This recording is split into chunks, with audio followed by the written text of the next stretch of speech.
அவர் போட்ட அடிச்சுவட்டிலே பயணித்து தமிழ் பேரின மக்களுக்கான உரிய பிரதிநிதித்துவத்தை, வகுப்பு வாரி பிரதிநிதித்துவத்தை, இடப்பகிர்வை பெற்றுத்தர போராடி 20 பேர் அந்நிய மறவர்கள் இன்னுயிரை ஈந்து போராட்டத்தை தமிழ்நாட்டை உறைய வைத்து போராடி அந்த உரிமையை பெற்றுக் கொடுத்த பெரியவர் நம்முடைய தகப்பன் ஐயா மருத்துவர் ராமதாஸ் அவர்கள். தமிழ் பேரினத்தின் பெரியார். 85 வயது. 85 வயது. எவன் செய்வான்? தெருவிலே இறங்கி தமிழை தேடி என்று தெருவிலே நடைபயணம் போன தமிழ் பெருந்தகை நம்முடைய ஐயா ராமதாஸ், தமிழ் பேரினத்தின் பெரியார்.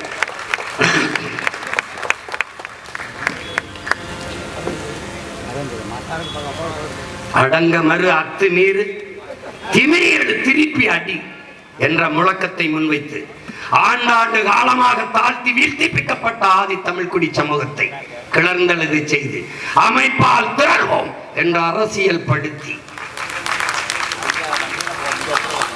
உதிரிகளாக இருந்த மக்களை ஒன்று திரட்டி ஒரு தலைமையின் கீழே கூட்டி இன்றைக்கு ஆட்சி அதிகாரங்களில் அங்கே சட்டமன்றம் பாராளுமன்றத்துக்குள் செல்கிற வாய்ப்பை பெற்றுக் கொடுத்து இன்று வரை அதே நோக்கத்திற்காக போராடி கொண்டிருக்கிற அண்ணன் திருமாவளவன் அவர்கள் எங்களுக்கெல்லாம் பெரியார்.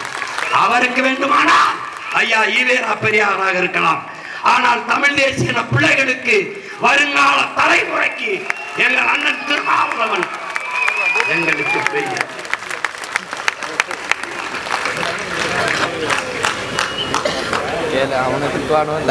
அவர் செய்கிற வேலையை திராவிடத்தில் எவனாவது ஒரு தலைவன் செய்யறான்னு சொல்லு பார்ப்போம். சொல்லு பார்ப்போம். மேல்வாதி மங்கலத்திற்கும் வேங்க வயலுக்கும் உறுதியாக நின்று ஒருவன் போராடுகிறேன் என்றால் அவர் ஊட்டிய அரசியல் உணர்வுதான், அவர் ஊட்டிய தமிழ் உணர்வுதான்.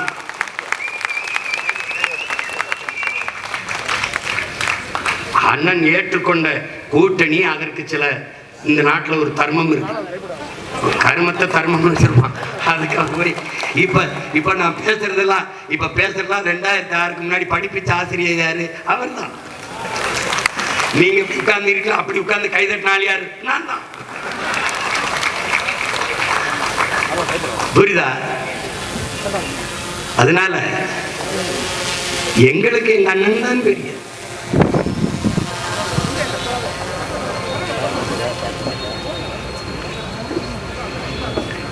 இங்க கவனி, ஒண்ணு ஒண்ணா சொல்லி வாருங்க.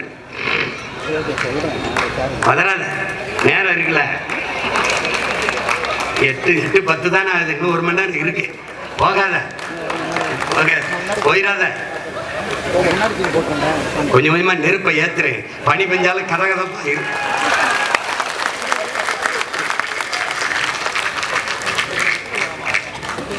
இங்க பாரு, ஒரு மனிதன் சட்டம் படிச்சிடறான். அவங்க அப்பா சட்டம் படிச்சிடறாரு, அவங்க தாத்தா சட்டம் படிச்சிடறாரு. 3 பேருமே சட்ட வல்லுநர்கள். ஒரு முறை நேர் நின்றால் இன்னைக்கு காசு 50,000 அன்னைக்கு அவருக்கு ஒரு நாள் நிக்க. அன்னைக்கே பெரிய தொகை நம்முடைய பாட்டனாருக்கு. பிறப்பிலை செல்வந்தன் சொத்தம்பட்டையும் விற்கிறான். யாருக்கு விற்கிறான்? சொத்தம்பட்டையும் விற்கிறான். நாட்டு விடுதலைக்காக செலவு பண்றான். தமிழ் நேசன். அவன் போராடுவது இந்திய விடுதலைக்கு. ஆனால் பத்திரிகை தமிழ் நேசன் என்று நடத்துறான். எந்த நேசன்? நாம தமிழ் தேசம் நடத்துறான். சுதேசி கப்பல் வாங்குறான். வெள்ளக்காரன் வர்த்தகம் செய்ய வந்தவனுக்கு எதிராக நாமளும் ஒரு கப்பலை வாங்கி வர்த்தகம் செய்ய வேண்டும் என்று சுதேசி கப்பல் வாங்கி மண்ணின் மக்களின் வானம் கப்பலேறி விடக்கூடாது என்பதற்காக கப்பல் ஓட்டுகிறான் ஒரு தமிழன். 47 ஆண்டுகள் அவனுக்கு சிறை. 47 ஆண்டுகள் செக்கை இழுக்கிறான் சிறையிலே. மாடு கூட இழுக்க திணறும் அந்த செக்கை ஒற்றை மகன் இழுக்கிறான். இந்த மண்ணின் விடுதலைக்கு யார்? நம்முடைய பாட்டன் வாவு சிதம்பரம்.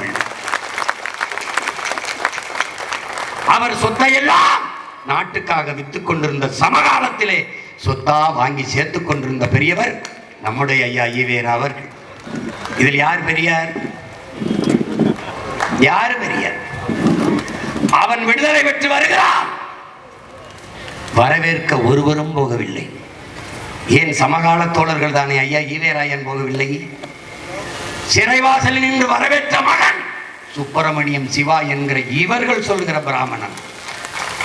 உடலெல்லாம் குஷ்டம், தொழுநோய், ஒரு போர்வையை போர்த்தி கொண்டு நம்முடைய பாட்டனாரை வரவேற்க சிவா என்று ஓடி வரும்போது, பிள்ளைவால் என்னை தொற்றாதீங்க, எனக்கு பெருநோய் தொற்றி விட்டுன்னு, அந்த நோய் எனக்கு வரட்டும் சிவா என்று ஆற தழுவிக்கொண்டான் என் பாட்டன்.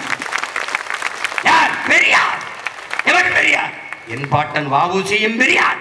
அவனை வரவேற்க நின்ற சுப்பிரமணியம் சிவாவும் எங்கள் பெரியார்.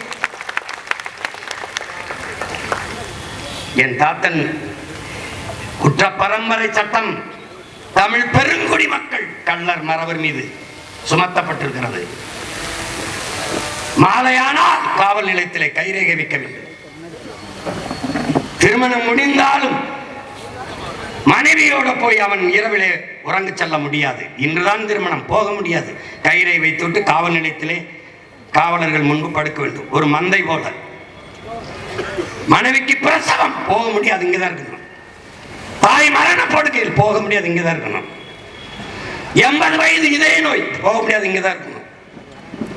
இந்த சூழலில் ஒரு மகன் இளம் வயதில் வந்தார். தன்மானம் இழந்து கைரேகை வைப்பதற்கு பதிலாக உன் கட்டை விரலை வெட்டி எறியலாம் என்று சொன்ன வார்த்தைக்காக பலாயிரக்கணக்கான வீர இளைஞர்கள் விரலை வெட்டி எறிந்தான். கிளர்ச்சி.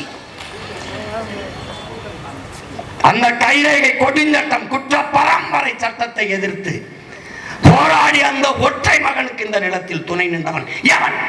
எங்கள் தாத்தன் ஜீவானந்தத்தை தவிர எவன் நின்றான்?